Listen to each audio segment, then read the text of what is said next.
On va filer à Londres maintenant, retrouver là-bas Arnaud Comte. Oui, c'est lui, je le vois à l'écran, pour notre rubrique Sans frontières. Londres, où un groupe de militants, salut Arnaud, un groupe de militants écologistes a décidé de renoncer à avoir des enfants, histoire de préserver l'environnement. C'est sérieux, ça, hein? Pas un peu radical, Arnaud? Et en tout cas, le mouvement est en train de monter. Vous connaissez sans doute Extinction Rebellion. On en a déjà parlé dans une précédente chronique ici à Londres.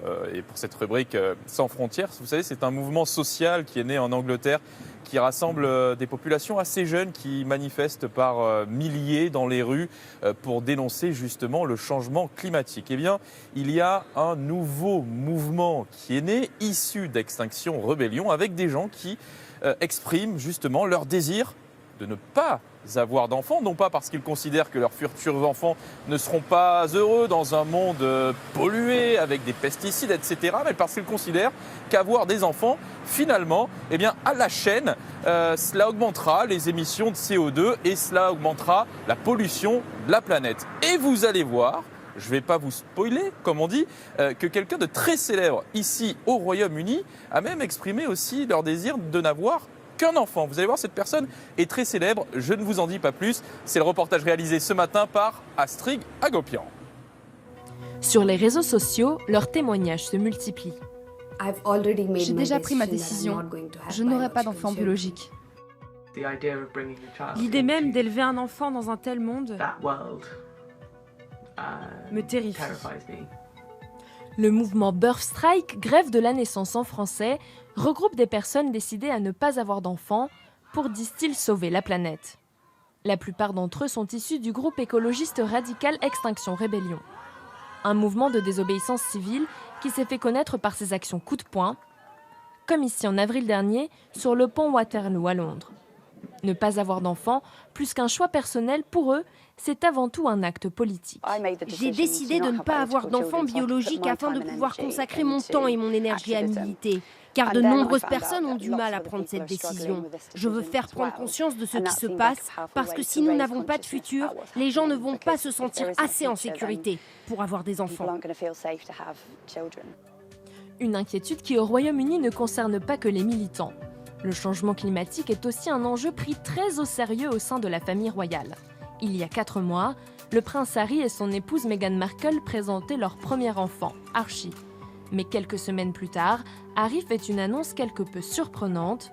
Dans une interview publiée dans le magazine Vogue, le prince annonce qu'il n'y aura sans doute pas de deuxième bébé royal pour limiter l'impact sur l'environnement. Un choix qui laisse certains Britanniques perplexes. Il voyage dans le monde entier, il prend l'avion pour aller en Afrique et des endroits comme ça régulièrement, donc je pense que son écologisme est un peu hypocrite. On s'est arrêté à 2 enfants, je pense qu'ils nous remplaceront quand on ne sera plus là. Et il n'y aura pas de crise de population. Au Royaume-Uni, le taux de natalité a baissé de 46% depuis la fin de la Seconde Guerre mondiale. Aujourd'hui, un couple a en moyenne moins de 2 enfants dans sa vie. Si je comprends bien, Arnaud, dans quelques temps, vous allez nous parler de crise démographique, non? Oui, vous avez vu en tout cas, le prince Harry s'est passé quelque peu inaperçu parce que c'était dans l'été justement. Mais ici, ça a fait beaucoup de bruit. Ici, cette annonce du prince Harry et forcément, cela interroge. Alors la démographie, vous l'avez entendu, Astrid vous l'a dit, elle est en baisse ici au Royaume-Uni. Alors évidemment, pas encore en raison de ce mouvement, mais vous savez, ici, comme partout ailleurs d'ailleurs, la démographie est en baisse parce que, eh bien, par rapport à il y a 20 ans, il y a 30 ans, les femmes sont plus actives. Et il y a aussi un souci ici au Royaume-Uni, c'est que vous savez, vous n'avez quasiment pas de moyens de garde. La crèche, ça n'existe pas. Une nounou, c'est déjà très cher à Paris, c'est encore plus cher à Londres. Et donc du coup, bien, certaines femmes renoncent à avoir plus d'un, voire maximum 2 enfants. Et effectivement, cela explique pourquoi la démographie est en baisse ici au Royaume-Uni. Et j'en profite pour cette première chronique de la saison, eh bien, pour vous souhaiter une bonne rentrée, Laurent, au nom de toute l'équipe de France Télévisions Londres. Nous, c'est le vendredi, hein, on n'oublie pas. Vendredi. Non, on n'oublie pas, on vous retrouve. Bah oui. Merci, vous avez plus d'un atout de l'autre côté de la Manche et on est très heureux de vous retrouver aussi pour cette rentrée. Salut Arnaud et la bise à toute l'équipe de France Télé là-bas sur place en Grande-Bretagne.